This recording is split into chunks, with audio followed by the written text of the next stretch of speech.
What's happening, family?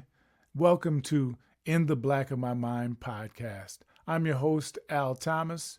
Today, we're going to have part two of the Greg Boyer interview. Greg, if you aren't familiar with him, is a multi instrumentalist who played trombone for Parliament Funkadelic, Prince, and a lot of other well known artists as well.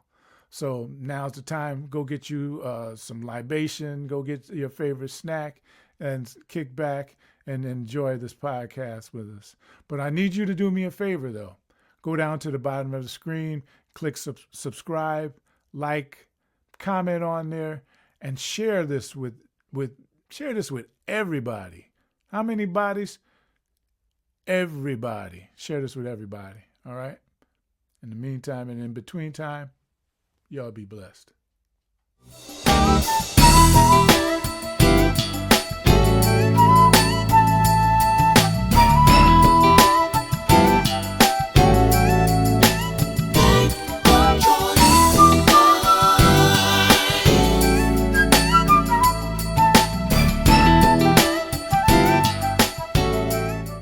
I got some rapid fire questions I want to ask you.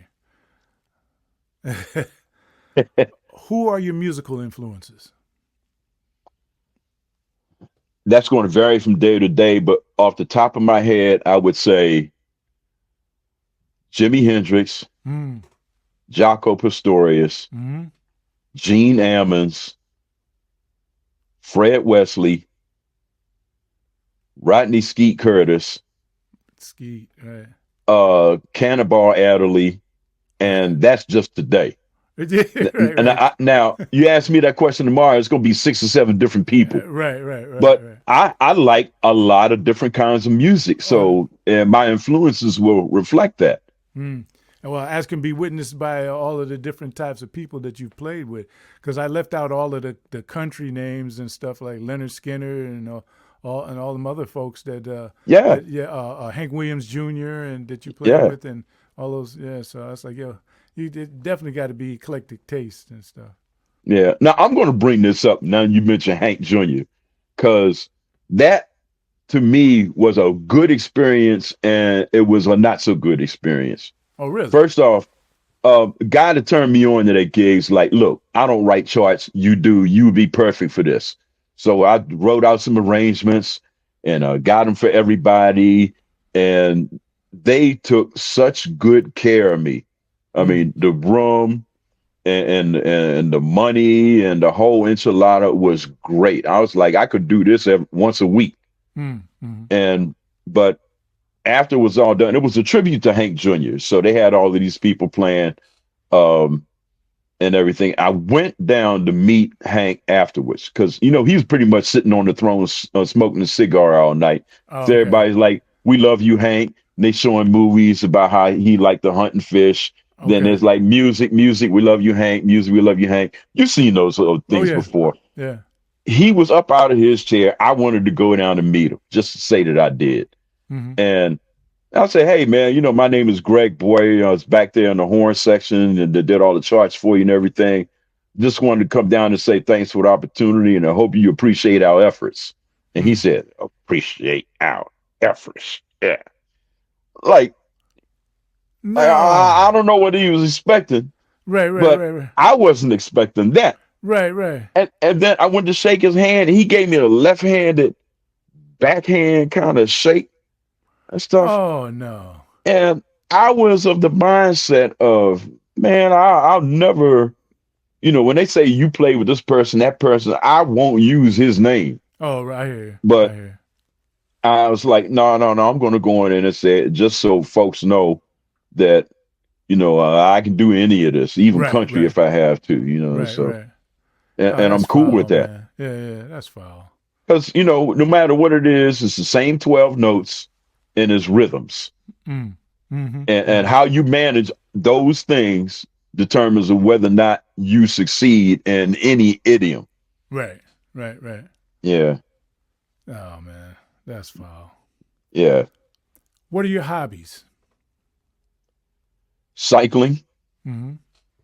I like billiards, shooting pool, and And I think those are my two favorite hobbies. Everything else is either something I'm supposed to do, like cut the grass Right. and and see my grandkids. Yeah, And yeah. any of that, I'm supposed to do that kind of thing. Right, exactly. Um, but though, as far as things that I do strictly for the enjoyment of, those are the two things that I would say are my hobbies. Okay. Yeah. Okay.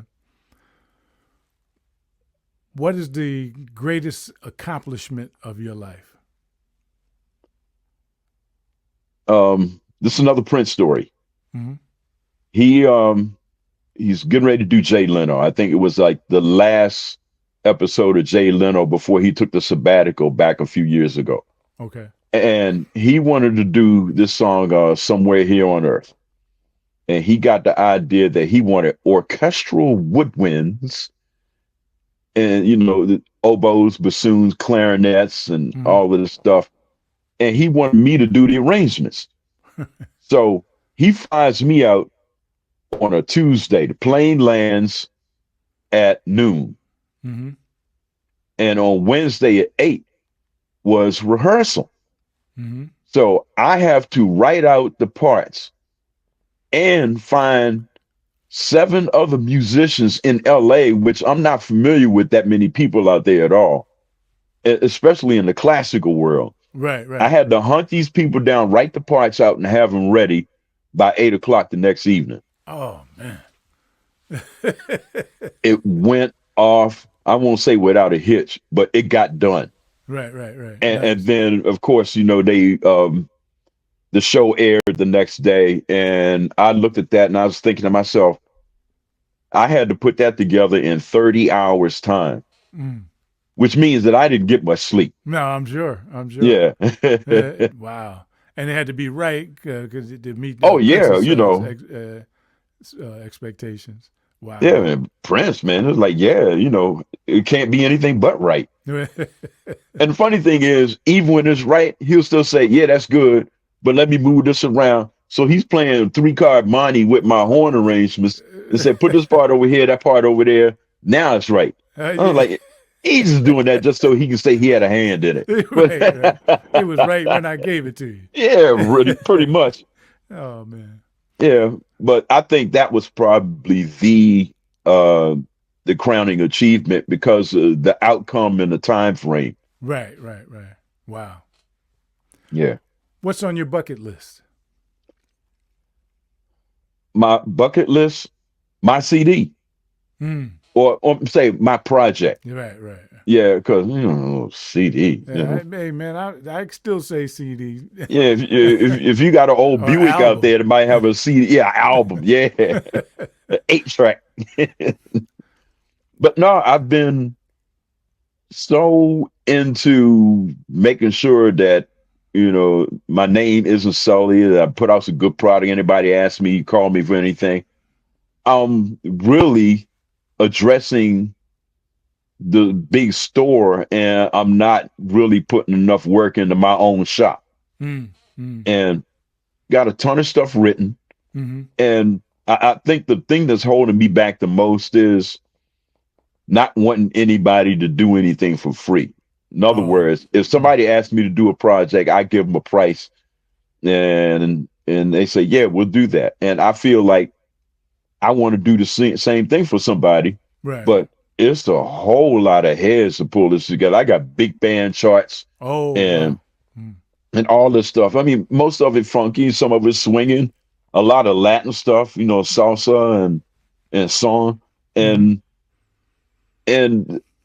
I might be my own worst enemy where that's concerned, because now I have to sit back and not look at how to record this stuff, but just look and see how everybody else manages to do it. Mm. And then, we get to where we are now, and I invest heavily into this, and you're not really getting any return. Yeah, yeah. This stuff is not going to sell, 500,000 copies. Nobody does that anymore because the Right. streaming is eating everything up. So Right. Yeah. it's No more brick I'd be, and mortar. yeah, I'd really be doing this for the sake of and can I say ego, Hmm. to say I have a finished product, here it is. Because but I also feel like too there's legacy involved. I mean, I got Oh, kids, definitely. grandkids, and all these people. I don't want to leave up out of this world without, making my mark, leaving something behind before I, Right. go out crawl into that pine box. Right. You know, it's So interesting. I'm sorry. Go ahead. no, go ahead. You. It's interesting that you would say that because I've been playing, had been playing with a band, with this band called The Better Way. I Hmm. started years ago, and we would go in the studio and we would record these projects and stuff, and go play a bunch of gigs, take all the money, everybody pull all the money in, go and record in the studio, and we'd Yeah. always get to the end of the project and run out of money, and so I'm Yeah. not. I don't listen to any of those projects because everybody's listening to it. So, yeah, I like this. I like this. All I hear is mistakes or things that I would have done over again. I Yeah. didn't like the mix on this, or I should have recut this. Is that flat? The vocals sound a little flat there. That's what I'm listening for when I hear it and stuff. Because once it's out there, it's permanent. Right. You can't wait Exactly. till somebody buys it and say, "Hey, give me that copy back. I need to fix the vocals on this song." Mm. And So I turned around and built a studio in my house, and I can record live drums and stuff here. yeah, It's not soundproof, so I got to do it during the day. I can't do anything at night, which is right, cool, But I have yet to put out something that is mine from the studio. Now, other yeah, people have come in here and cut stuff and put it out. They got CDs, they got MP3s, they got stuff online and all that kind of stuff. I don't yeah, have anything of my own, that I wrote. I mean, I have songs that are out that I wrote with other people and stuff, but yeah, nothing of my own that I wrote in my own studio in my own house. yeah. But I managed to lock down um, a way to get this stuff done without having a lot of the out of pocket costs. Somebody just has the setup and is willing to invest time. Mm. And, where they get theirs is on the publishing and everything. Right, right, And right. I could get that, but they're not one of those people that say, look, the label gets 85 and you get 15. Mm. Mm. It ain't going to be that at all. Right, right, right, right. It's going to be an amicable split Yeah, of yeah. that. So, now with P Funk not being on tour and, I'm having a little bit of downtime, I'm just going to get up and use, one of the mantras, the beginning of the journey begins, the journey of 1,000 steps starts with one, With one, or yeah. any one of those little things. I just have to just go ahead and get a magic marker and write all over the wall and read this stuff because I'm and like I said, I have ambivalence with the way the music is turned out, and I think it might be killing my enthusiasm for it. Right, right, right. Yeah, so I got to get that back. I got to get that, that fire that I had in my youth, Mm. and that's all it's going to take, really, Oh because yeah. as we say in the cycling world, nobody's going to ride those miles for you. Man. Man, God bless you guys out there riding, man, because one of my boys, he's a cyclist. We Hmm. did this ride the other day down there in DMV, Yeah, and I think it was like 54 miles or something like that. I'm like, yeah. 54 miles, bruh. If I do 54 miles in a week, it was a great week. Now, Man. I do these rides usually late in the year, August, September, October, when you've had all summer to get conditioned. Oh, right, right. And I used to ride this 100-mile ride over in Eastern Shore, Hmm. Seagull Century. Now it's flat, but it's still 100 miles. Yeah, man, please. And you going one way, you best believe you're going to hit a headwind at some point. At some point, right, right, right. Yeah, that, and I might do 100K, here and there and stuff. But the thing about long distance cycling is you have to remember to eat. You have to Oh, remember okay, to okay. drink because a lot of people are just so concentrated on the ride itself they forget to stuff their faces, and next thing you know, they're cramping up and don't know Right. why. Right. So, and Wow. the other thing too is, I'm not going to go out there and try to break any land speed records. Oh yeah. No. My, No. my No. my my job is to finish, but same time, I'm trying to go a little bit faster than the Wicked Witch of the West. So. Da, da, da, da, da, da, da, da, da, da, da, rah, rah, rah. Oh man. Yeah. How long does it take you to do 100 miles? My best time was 5 hours and 50 minutes. Really? Yeah. Okay. Oh, so you So was I was I moving, was man. I was averaging about 17, Yeah. Yeah. 18 Yeah. That's for a the good whole clip. ride. Yeah, that's pretty good. That's a real good clip. Yeah. I'm not going to be out there with them guys, they go out there and knock out 100 miles in like under 4 hours. Oh no. Yeah, they averaging 25 plus. You know. Nah, I'm good. Yeah, that's some of that Gerald D'Italia Tour de France kind of Right. speed, man. Right. Right. I don't have that. Another one of my friends is a avid cyclist as well as Marion Meadows. You know Oh Marion? yeah, Yeah, yeah, yeah, I yeah, know about him, man. Yeah, I know he's a biker. yeah, yeah, yeah, Yeah, yeah. I grew up definitely with is, Marion. man. Yeah. Um, where is the coolest place you've traveled to? Ooh, the coolest place is too many to mention. It is. I mean, Hmm. I could go to Geneva and it'd be cool as I don't know what. Then I could go to some little burg in southwest Germany. I Hmm. was like, man, I really like this spot. I Hmm. always Hmm. ask myself when I get to some of these places, could I move here? Oh, right, right, right. And after time, it's yes. Hmm. I mean, Interesting. language barrier aside, man, I wanted to visit my daughter out in New Mexico. She moved to Albuquerque. Uh huh. And I went to see her, and it's hot, Hmm. it's sun everywhere. But I'm saying to myself, I could make this place a home. Wow. Yeah. Yeah. So it really depends on what neighborhood you're in, who you're hanging with, Hmm. and it's just one of a number of things. Like, shoot, I could go and move to like Osaka or Nagoya, Japan. And Hmm. if I could get a grip on that language, I'd be all right over there. All right, right. Well, you spend a little bit of time over there. You pick it up. Yeah. Yeah, you definitely. I spent a year in Korea, and I got to the point before I left that I was conversational. I Wow. couldn't read it or write it, but I was Yeah. conversational. So I could Yeah. be anywhere in the country and make myself understood. Yeah. So, but just because you become immersed in it when you're there and you're in it and stuff. Exactly. Yeah. And my biggest question with a lot of people that are linguistic is, are you translating in your head and then saying it in that language, or are you just speaking the language like you know it already? Right, right, right, Yeah. right. When you get to the point where you're talking it Mm. and not translating it, that's when you know you've got it down pat. Right, right. Yeah, no, I'm I took Spanish and a year in junior high school, a year in high school, and 2 semesters of Spanish. They combined the class in one semester. It Yeah. was a 6 credit course. So Yeah. if you average all of my grades together, I probably got like a C minus, D plus. I was Yeah. suffering, man. I couldn't. The verbs had me messed up. The verb tenses and verb phrases and stuff. Yeah.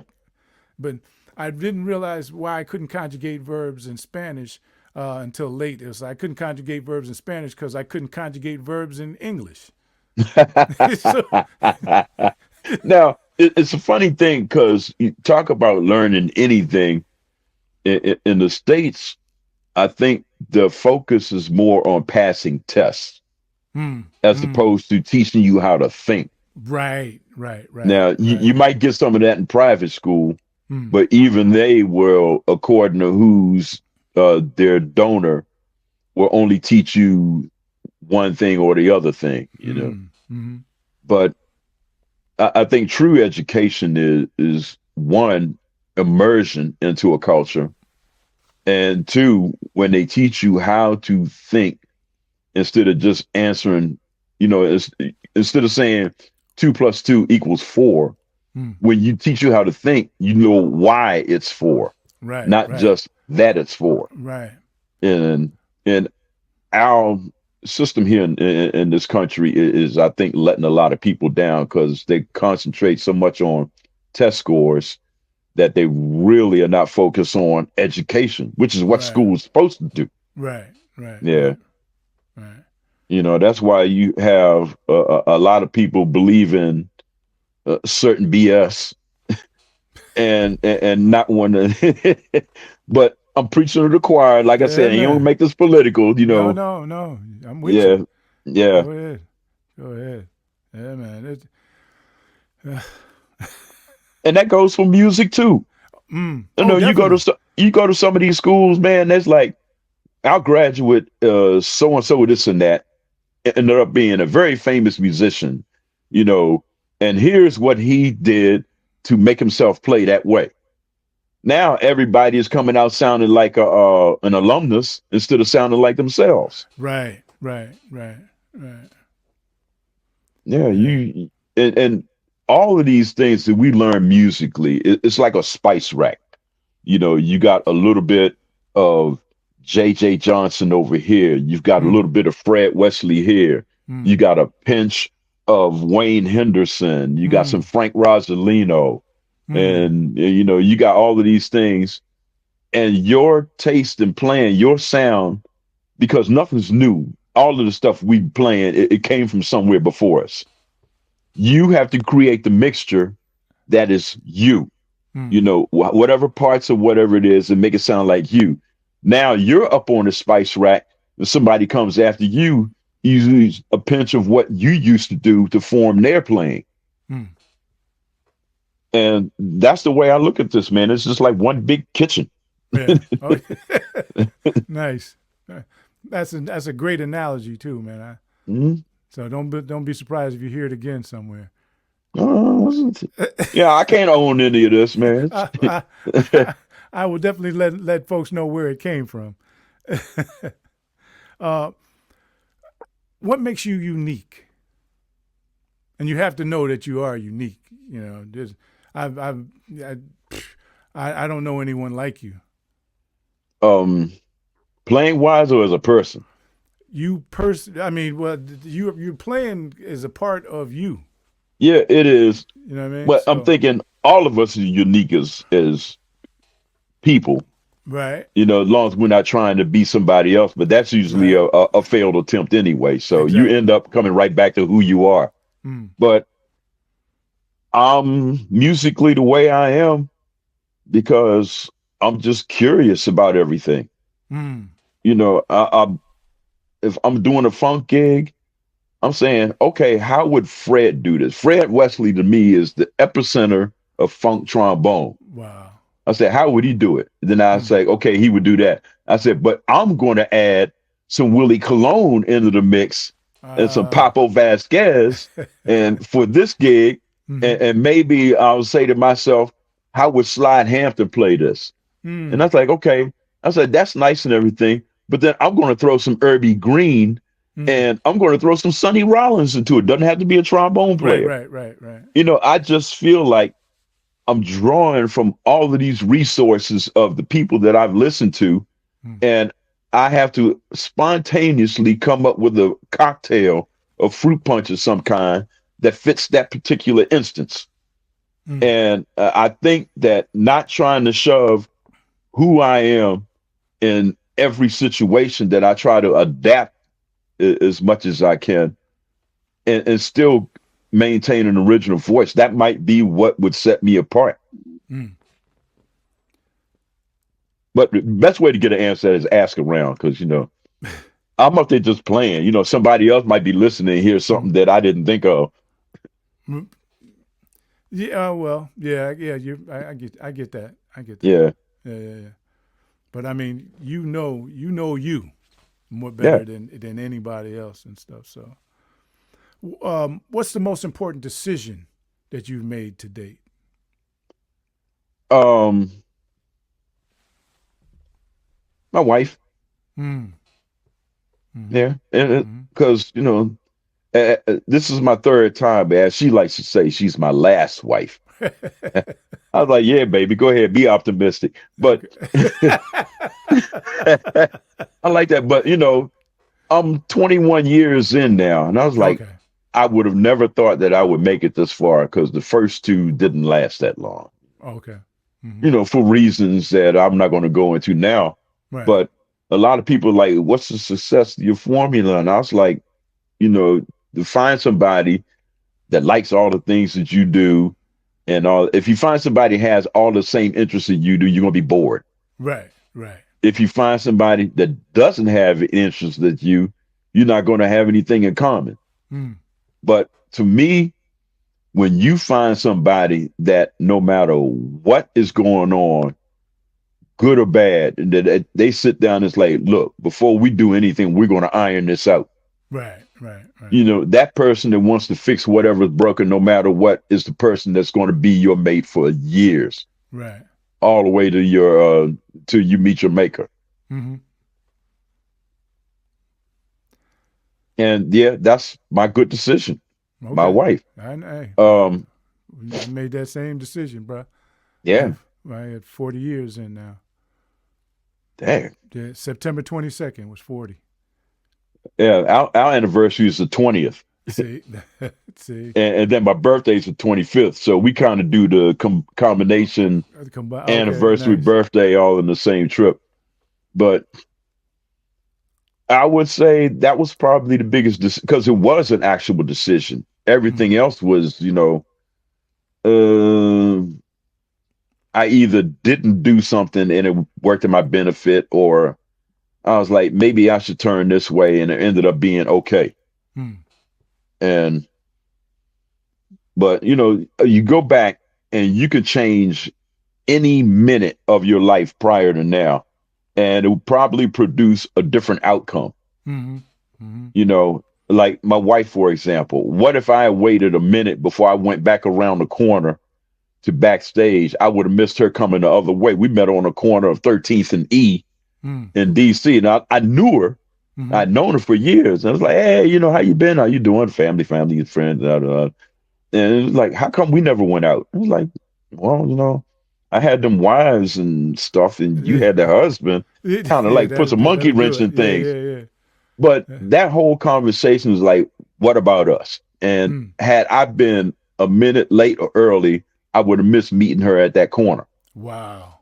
So Wow.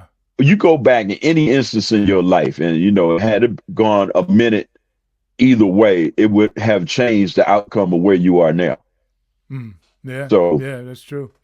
Wow. it is not always the decisions you make, but the sum of your experiences. Now, that was an actual decision. And, Mm-hmm. that's why that's kind of like, well, not kind of like, it was the first thing I thought of when you asked me that question. Mm.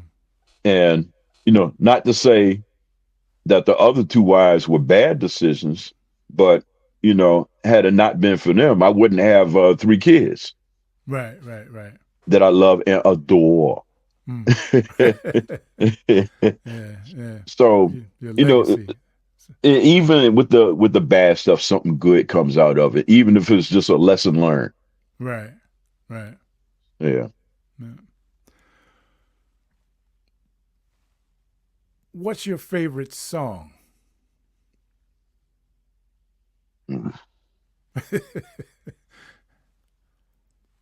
Um, Now, I be, can't answer that.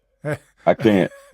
It's it's because interesting because most of the non-musicians will come up with a song like right away, but no, most of because the I'll get musicians, that song. I'll get that song halfway out of my mouth, and I'll change my mind and say, no, I want another one. right, right, right, right. Like now, I might be able to say this with some assurity, but my favorite recording would right now would be Asia by Steely Dan. Oh, right, nice. And matter of fact, it was the first CD I ever bought. When the CDs first came out, hey, they had these little metal things, you just shove them in a slot and they play music. And the first one I ever bought was Asia, and which ended up being the name of my youngest daughter, Oh wow. Asia. Okay. Yeah, Nice. Yeah. and not Asia like the continent. Exactly. But I would have to put that up there. And then, I could go back and I could say Kinda Blue. I could say A Love Supreme. I could say Mothership Connection. I could say Graham Central Station's first album. Oh man. Yeah. But there's so many things I could say after that now would be my favorite today. Like I've been listening to Sheila E's newest project. Oh really? I By haven't heard Law. it yet. Holy mackerel. Really? Front to back. And it is all Latin stuff. Some English, some Spanish, but it is so well produced, so well written, and it is an absolute banger. So, Sheila, you owe me something for plugging that. Okay. And Sheila E. but I've had that on rotation now for like a couple of weeks. I get in the car and I hit Apple Music, and I just sit there and just listen to that. Wow. And I tell you why it's good. Every time I listen to it, I hear something new. Yeah, it's not like, oh man, that again. I like that part. I like that part. I listen to it like, wait a minute, how did I miss that the last time? Right. Yeah, she is killing the game. So yeah. that's on my playlist now. When I was asked that question, what's my favorite song? I said, well, I would have to break it down to genres. Yeah. If I had to pick one song in jazz, I think my favorite song would be Dizzy Gillespie, A Night in Tunisia. My favorite funk song is Knee Deep. That's my favorite. Yeah. But as you go in different genres, I'd have to, I'd have to go there because I couldn't pick just one song. Like, yeah, man. I mean, you asked me what my favorite song is. I could either go with Black Dog or The Ocean by Led Zeppelin. Either one of those, man, because people don't realize, man, Led Zeppelin, they played everything. They were a folk band, rock band. They even played a little jazz. But when they played funk, John Bonham, really, he could have been Tiki Fullwood. He's like the Tiki Fullwood of rock and roll. Really? Yeah. Okay. I mean, that great big sound, and he had that questionable time. But man, you talk about somebody who would just sit there and lay in pocket and pound it out. John Bonham, man. Okay. Yeah, he's by far and away my favorite rock drummer. Okay. Well, not far and away, because Stuart Copeland is going to come very close second to him. Yeah. But yeah, man, that's what I mean, man. I'm listening to Zeppelin, and I at one point was playing bass and singing lead in this rock and roll top 40 band, like in the early 80s. Oh, really? Yeah. P-Funk wasn't on tour, and I was like, what can I do? And it wasn't a whole lot of call for horn players then, because once Prince came on there and made the one-man band popular, everybody swapped out 3 and 4 people, the horn section, for one keyboard player. Right. So I was like, well, I got to make a shift here. So I was playing bass, man. I was singing all of that Robert Plant stuff. And I don't have it anymore. But yeah, because it's funny, because I was the only black guy in the band, so we doing all these covers and stuff. We said, well, we're going to leave you in charge of all of the Kool in the Gang and the Commodore stuff. I said, no, you got to throw Rush and Zeppelin into that equation too. Right. They said, I said, stand back and listen. Yeah. Made the sparks fly off that thing. Yeah, I used to like the group Yes. Oh and yeah. Boston. Uh, Boston is probably the most perfectly produced rock band you ever want to hear. yeah, Nothing on that. There's not a hair out of place right, on a Boston record. right, yeah, that's true. And when you take that kind of meticulous attention to detail, you're going to get a great record. And that's Right. what Boston was. They Mm, were attention to detail band. mm, I would throw that cassette in and go out on the road, man. I could drive for hours, man. Just listen to Boston, yeah, more than a feeling, and then don't yeah, look yeah, back, yeah, man. I go in there yeah. and play them, just flip them over, just and Yes, just go indeed. for it. Yeah, Yeah, yeah, yeah. Um, Last question. doesn't Probably have to the be. oh well, the one that I have written anyway. Let's put it that way. Okay.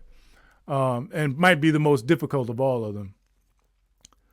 Tell me your life story in one sentence.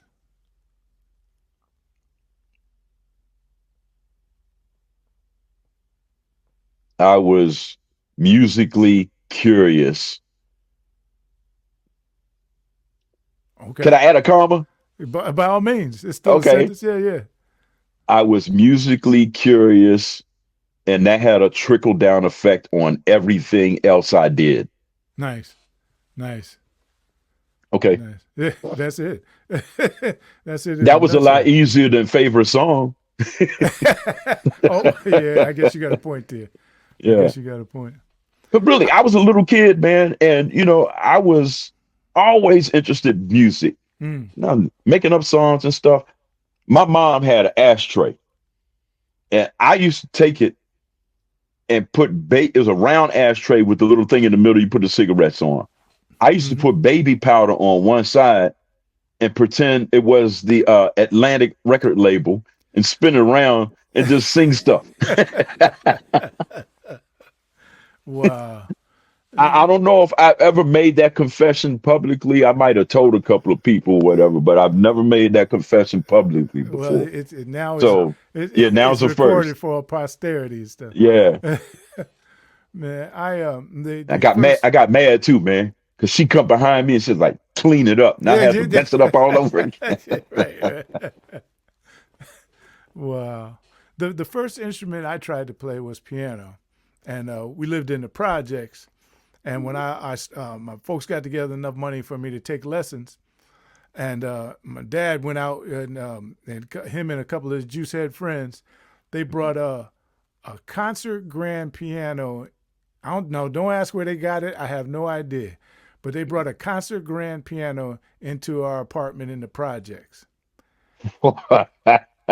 I don't know how they got it inside.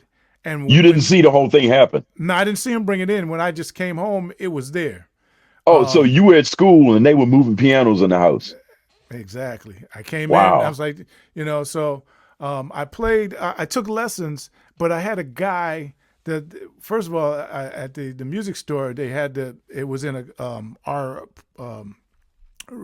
little studio, our practice studio was in a Hmm. coat closet.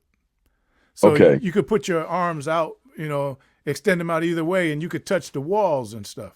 Yeah. All right, that's cool. But the dude in there was a chain smoker, and the doors was closed, and he just cigarette after cigarette after cigarette, and blowing it in your face. Yeah.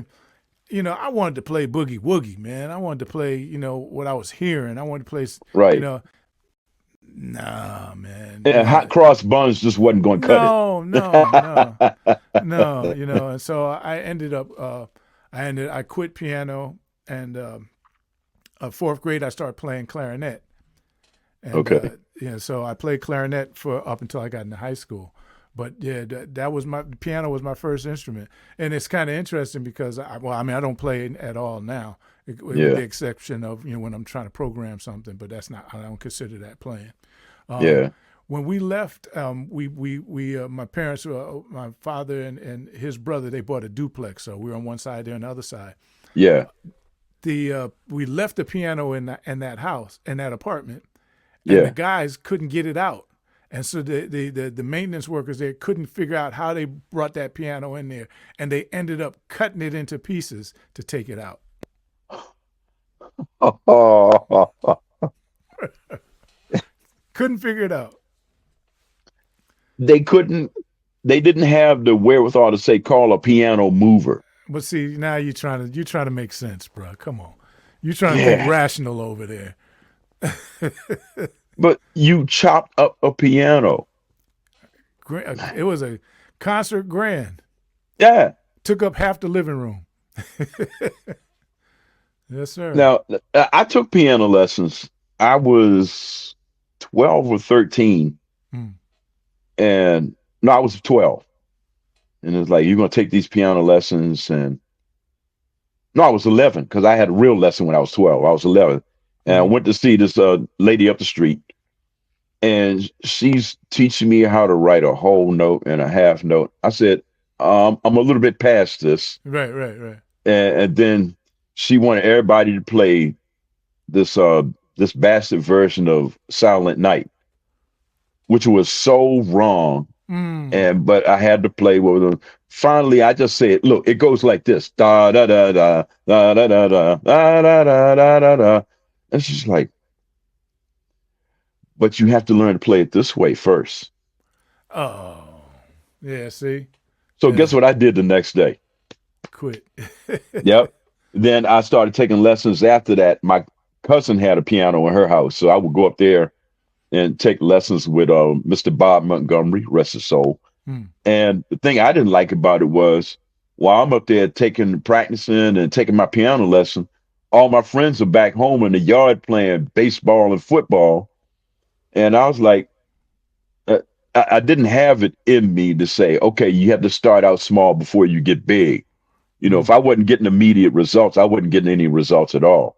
Okay. So I ended up dumping piano and going to play sports. Right, Now, right, I right. had a knowledge of the keyboard. All I needed was muscle memory. Mm. Like, Mm. I knew chords and I knew what the notes were and everything. Because, like I said earlier, I had perfect pitch, man. So, that wasn't going to get away from me. Right, right.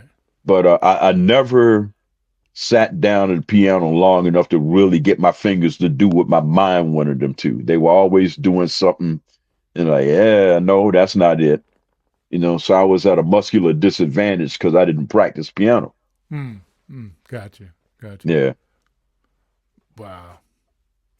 Man, I was thinking about you the other day, and I was like, man, because I said when I finally catch up to this brother, had the questions I wanted to ask because I mean I wanted to play for Parliament back in the day, man. I was like, yo, I want to play for them, man. Just it just seemed like it was like just the coolest gig and stuff, man. And the funk and, that and, y'all and, was you, and bringing. you're right. There was a lot of things that were really cool about playing with P Funk, because I was 19 when I got in that band. Mm, So mm, I was mm. easily impressionable. Right, right, right, But, as a musician, I learned a lot. But as a man, I just learned all the wrong stuff. You right, know, right, right, things things that I was learning to do on the road were not the kind of things that you do in normal everyday life. right. And now I don't want to elaborate, but it's just like, no, in the real world, it goes like this. But when Mm-hmm. you're out on the road, it goes another way. Right, right, right. And I was learning the other way and until I started having some discernible time off at home. Mm-hmm. And, all of that, I play with the band thing doesn't mean anything. I was like, yeah, so what? Where's your Right. band now? You know, so Right, right, right. it might have hindered my growth as a man a little bit, but it enhanced my growth musically. Okay, got it, Yeah. got it. Yeah, it's interesting because the last time I because I've hung with like 1979 Apollo Theater, George Clinton retirement concert. Allegedly, yeah, because Yeah. he didn't go on the road in 1980. Oh, okay. Yeah, so he really was, talking about retiring in Yeah. 79. So I'm at the concert, and it's supposed to be a retirement concert, and Hmm. um, I don't did you play that gig? Probably did. Okay, Yeah. because I was knee deep hadn't come out that not hadn't been out that long before that gig, and Right. Felipe Wynn comes out with a powder blue tuxedo on and skipping across Yeah. the stage and stuff. Yeah. It was interesting because the show was great, but afterwards, the hang afterwards, because everybody was gone except for the musicians waiting in front of the Apollo for a ride. Right. So I was hanging out with Felipe and talking to Felipe and trying to think what's my man's name? Peanut. Yeah. Peanut. And we used to go out when Peanut would come into town. We used to take him out to dinner and stuff, especially when they would play here in town at Toad's place. Right. And the last time Toad's place, man, we used to lose it in there. Oh yeah, please! I remember many times they turn the power off and stuff. Yeah, because it was killing it in there. But I went to we went out to eat, and so we go back and we're going downstairs in the green room, and so Peanut was like, "Yo man, who got a joint?" So somebody pulls out a joint, then somebody else comes out with a joint, then somebody else comes out with a bong, somebody else comes out with a pipe. And then somebody else had a fog machine. And the next thing you know, I'm looking around the green room, and I couldn't see in there, man. It was like a Cheech and Chong movie or something. I was like, yo, man, y'all are doing this like every night. Yeah. Dang. And that was lightweight. That was back when I used to get down, and I would smoke with the best of them. Oh, yeah. Yeah. But my son, this is in 87. My son is looking at me. He's about a year old. Mm-hmm. And I'm up there blazing one because, I think California, they got all that good weed. Oh, yeah. Yeah. I mean, everybody got it now, but back then, California cornered the mark on it. And he's looking at me like he knew what I was doing. Oh, wow. And I looked at him like, if he's going to partake in this kind of activity when he gets older, he's not going to be able to say, I learned that from my pop. So I finished it and I put it down and I didn't pick it up again. Wow. Nice. Yeah. But yeah, back then in the Apollo, fog machine, I was probably responsible for it. Yeah, man. I mean, I've been to so many, man. I went to, like I said, the Chocolate Jam. I went to the Flashlight concert at the Cap Center. I went to the Underwater Boogie concert. I went to the Player concert, Boosie. Yeah. Oh man, what's that? Tiger Flower Incorporated. These used to produce those concerts and stuff. Yeah, not just a concert, but an event from Tiger Flower. Right. Right. Yeah, I remember. But when you say Felipe Wynn, I got to go back to that, man, because I got a funny story. Now, Felipe came in there, and we had been grinding and dragging and all of this, and Felipe comes in, and George just gives him the keys of the store, and he just wow. I have to sit by myself, and just being well deserved, but he was being a diva. Oh no! So he would go out there and his little cape and everything and stuff, and then he wanted to do Sadie. Sadie, yeah. Because that's his tune. It's very personal to him, but because everybody was kind of like tired of his antics, nobody wanted to play on it, right? They were like, so I ended up playing bass. Oh, really? Behind, wow, on the P-Funk set, and I gave Dennis a nod, a wink, and we start playing the end where he's ad-libbing. Uh-huh. We start playing that with a reggae beat. He blew a gasket. What are y'all doing in that song? I swear, man, if he had a gun in his hand, he would have shot each and every one of us. Dang. He did, man, and we were like, well, I ain't gotta play. Right. So, he was kind of out there with not much of a band. And I think George had to lay down the gauntlet and say, look, one of you motherfuckers is going to play behind. Wow. I don't know who, but somebody better make that song happen. Wow.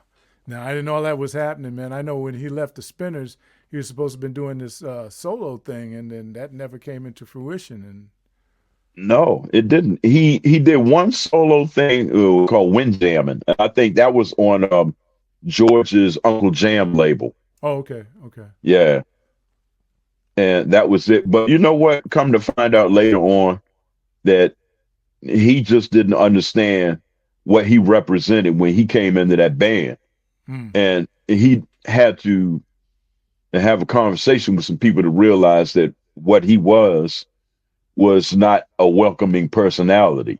right. Oh, wow. But Mm, had we got to know him as a person, that probably would have been different. right, right.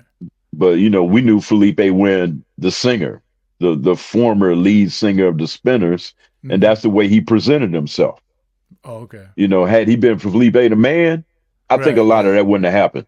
Right. Or Felipe that played in the band with Bootsy back in the day and stuff, and House was guests, yeah, yes, yeah, yeah, yeah, yeah.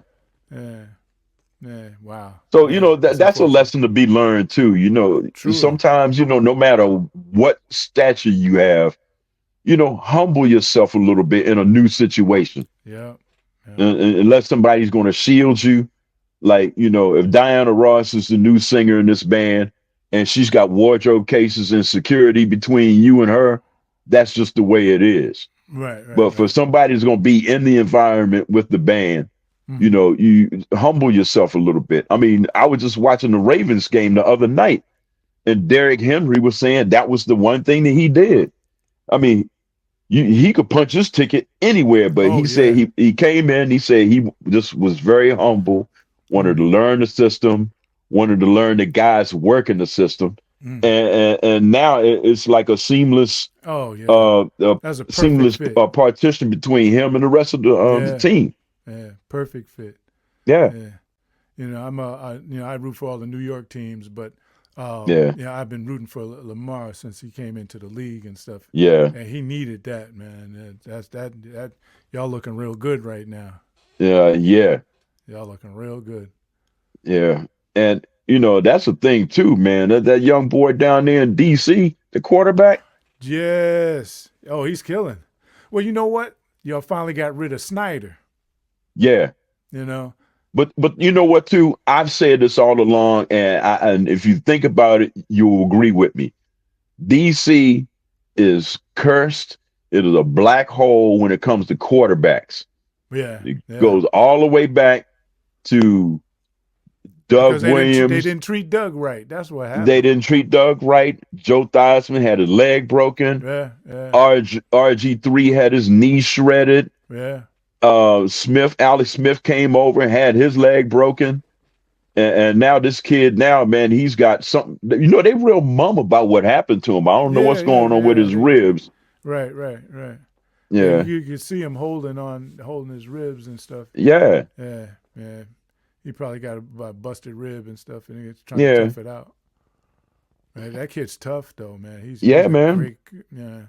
That's a hell of a way to make a living, is playing Yeah. football. You ain't lying. And you know what, man? And now that they've added gambling to it, Oh, right, right. fan doing all of that, I don't Yeah. trust the outcome of any game anymore. No, no. And you can see them referees, man, siding with different teams Mm-hmm. and trying to create this one team that's better than everybody else. And everybody like, man, the referees are helping the Chiefs win. I was like, come on, y'all, they all professional. Then you watch a Yeah, game and you say, there might be some truth to that. yeah. And it's not just the Chiefs and it's not just football. It's basketball, it's Yeah. baseball, Oh, it's yeah. all of it. Professional sports. Yeah. If there's $1 million on the line somewhere, then they're going to have some cheaters involved in it too. Mm-hmm. Well, those NBA refs they got caught fixing games and stuff.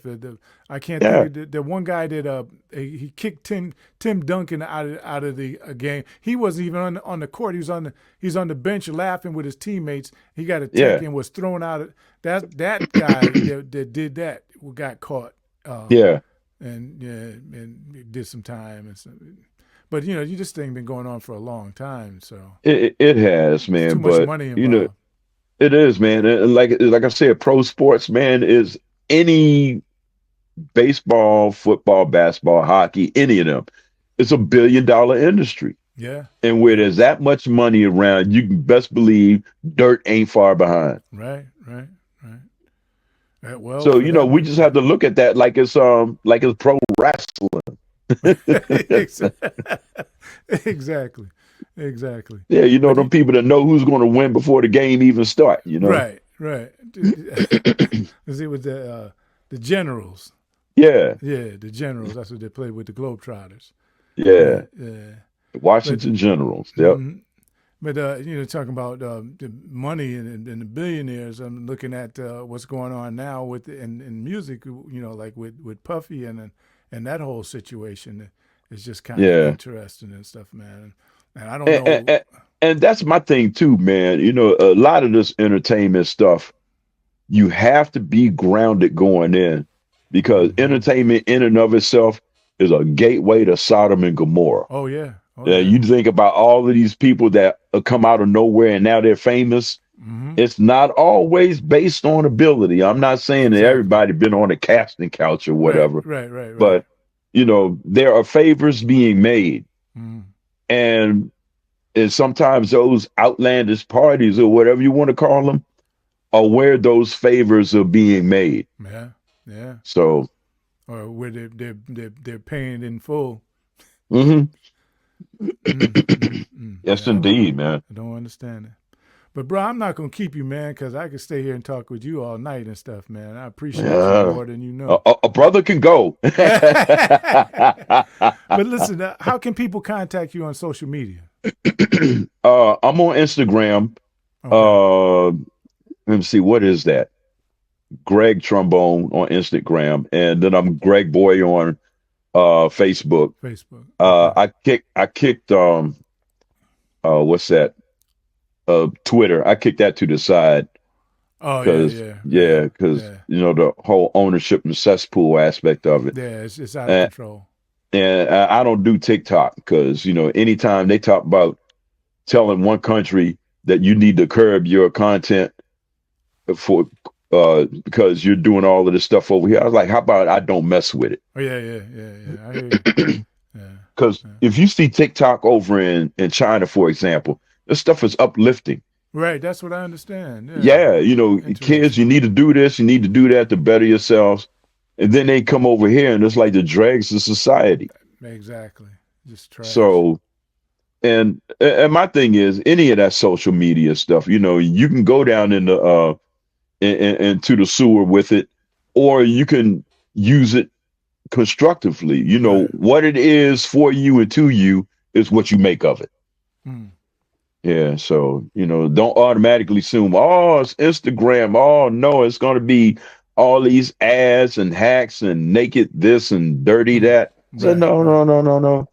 Mm. Because anything that you don't like, you have the ability to either shut off or change the channel. Right. And Right. nobody's exercising that ability. They just stand there looking at it, trying to correct the situation. Right. And it's like, no, that's not how that works. Right. Exactly. And some people just come on there with in the comment sections and just say some of the foulest things. Just they're Yeah. brave behind their little keyboards and stuff, but then Oh yeah. that they would never do or say anything like that to I, your face or in I public. have one point told someone, I said, look, I have frequent flyer miles. I can meet you anywhere and we could talk about this like gentlemen. Oh wow. And,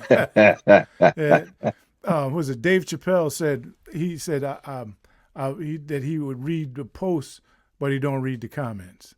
And I found Yeah. myself many a time, in the comments and going back and forth and angry, man. And I'm typing like Yeah. crazy. I'm mad, man. It's like, wait a minute, why am I giving these people my energy like this? And Nah. that's the thing. There is a lot of negative energy out in society Yeah. now. I can't remember one um mass shooting from the other. They just all are the same now. Yeah. Yeah. And I can't remember, you know, when everybody was just divided. I was like, we used to have differences of opinion. Right. Right. Now you see people, you can't even talk to them anymore. Not at all. If Not at I all. don't like who you voted for, next thing you know, that person's trying to shoot me. I Right. was like, Right. I was Right. like, I'd be better off just shutting up. Exactly. I've been turning around and say, "Ooh, man, what nice weather we're having. Look up there. Oh yeah, really?" And next thing you turn around, I'm gone. Yeah, yeah, man. Just don't have the time or the energy to dwell in that negativity. Exactly. So, Yeah. anybody that's prone to that type of thing, just leave it alone. Yep. Sometimes it's as simple as not going on social media for a week or a month. Mm-hmm. Mm-hmm. That way, somebody posts something and they've all gotten their little opinions and trash out the way before they move on to something else. Right. Yeah. Exactly. Right. Or as you said before, just turn it off. Yeah. I Right. mean, it's been a great tool. I'm able to sort of let people keep people up to date where I Right. might be playing Right. or showing support for somebody else. I I'm doing this acting thing or I'm doing a gig somewhere, and I'll show up or I'll just say, "Sounds like a winner." Hope you have a great turnout, and not just be talking, but Mm-hmm. actually being there, just being supportive. Right. Right. But that right there brings me to another interesting point. How come news always has to be bad? How come nobody put out a channel and they just call it good news? Exactly. Yeah, Exactly. I mean, Because it don't I mean, sell. it won't sell. Yeah, people are That's it. just so hell bent on seeing like rubbernecking delays.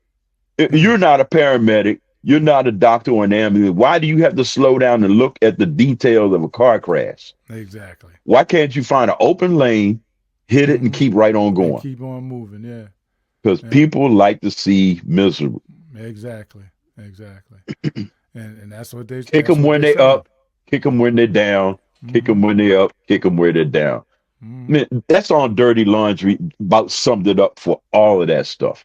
Man, for sure. For sure. For Yeah. sure. Yeah, man. Doug Henley, by the way. I mean, Don Henley. I'm sorry. Don Anybody wants Henley. to look up Dirty Laundry, Okay. Don Henley. Don Henley. Okay. Yeah.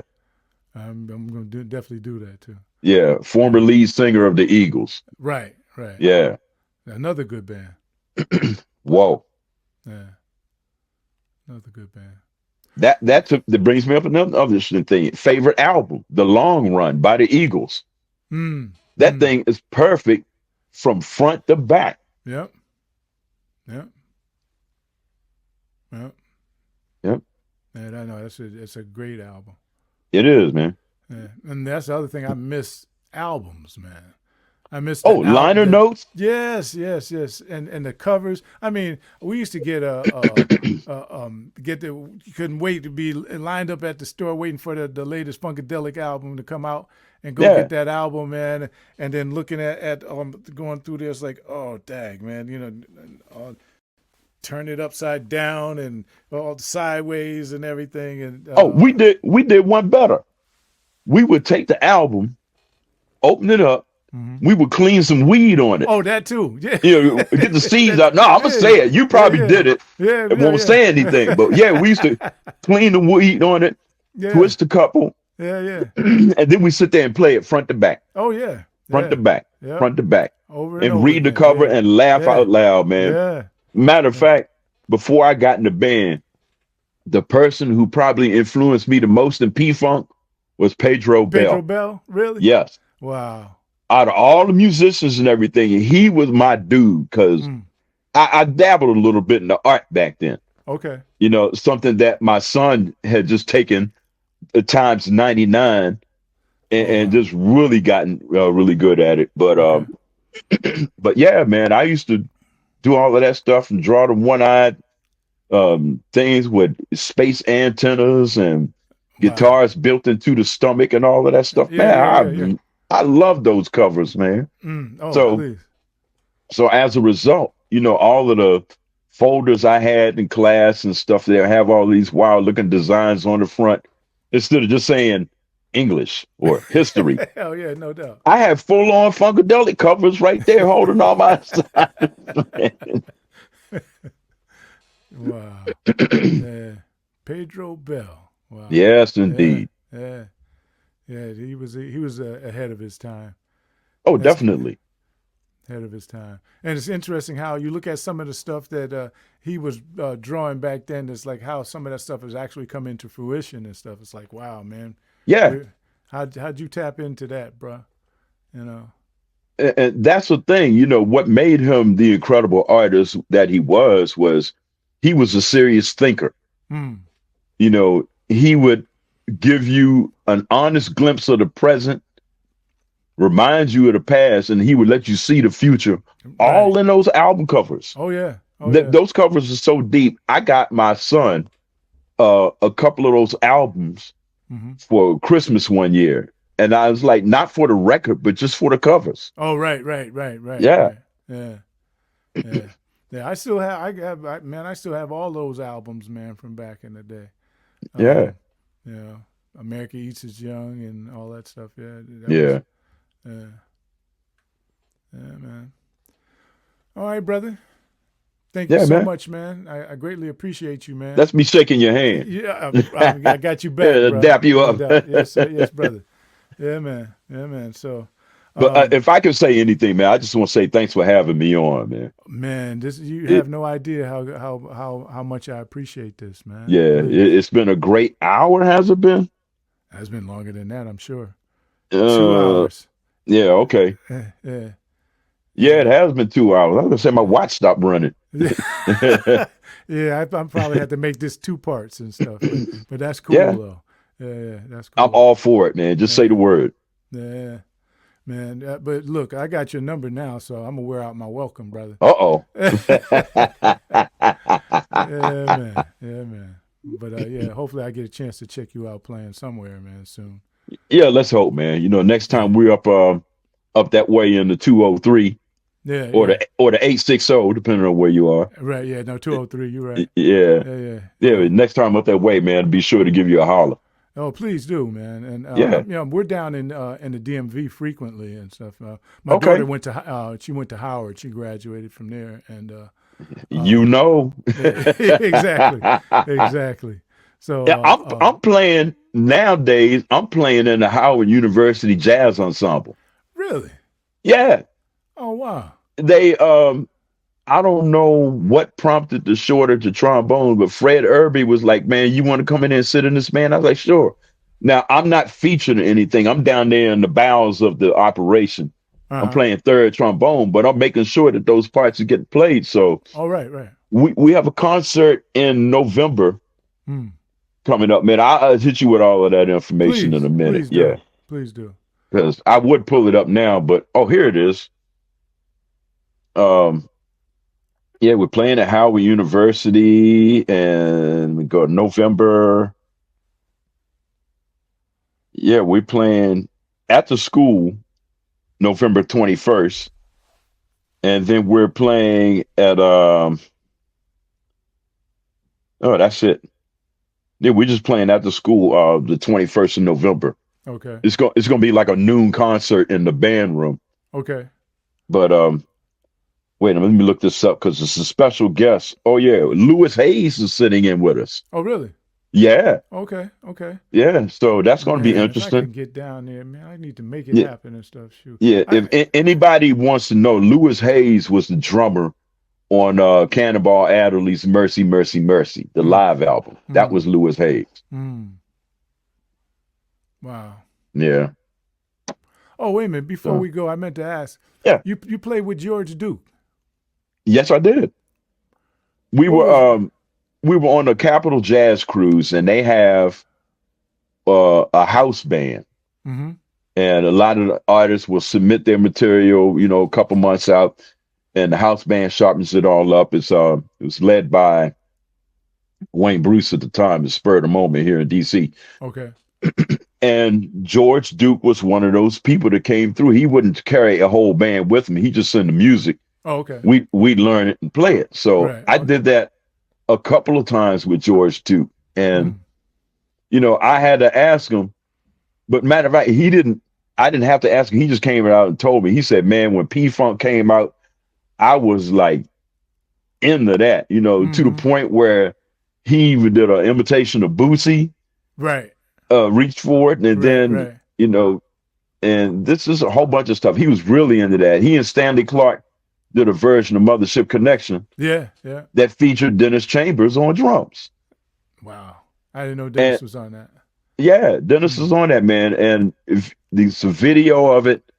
And then I think there was a thing where they were trying to get the P-Funk horns to play on it too. But the communication line was broken some kind of way and couldn't make it happen. Oh, okay. But yeah, he would have had 4 people from P-Funk playing on that cut had that worked out. Yeah. Nice. But yeah, I got to play with him and Stanley Clarke too, you know. Oh, I saw the George Duke Stanley Clarke project in New York. Thought I was gonna lose my mind. They were on the pier outdoors and stuff, and they just what a show they gave that day, man. I ain't been right since. No. You don't come out of a George Duke concert all bright-eyed and bushy-tailed. No. You've been taken for bad when you go there. Yeah, oh man, that's great. Yeah. But yeah, once again, brother, thank you again for doing the podcast, bro. Man, my absolute pleasure, man. This has been another episode of In the Black of My Mind podcast. Make sure you like, comment, subscribe, and share. Until next week, y'all be blessed.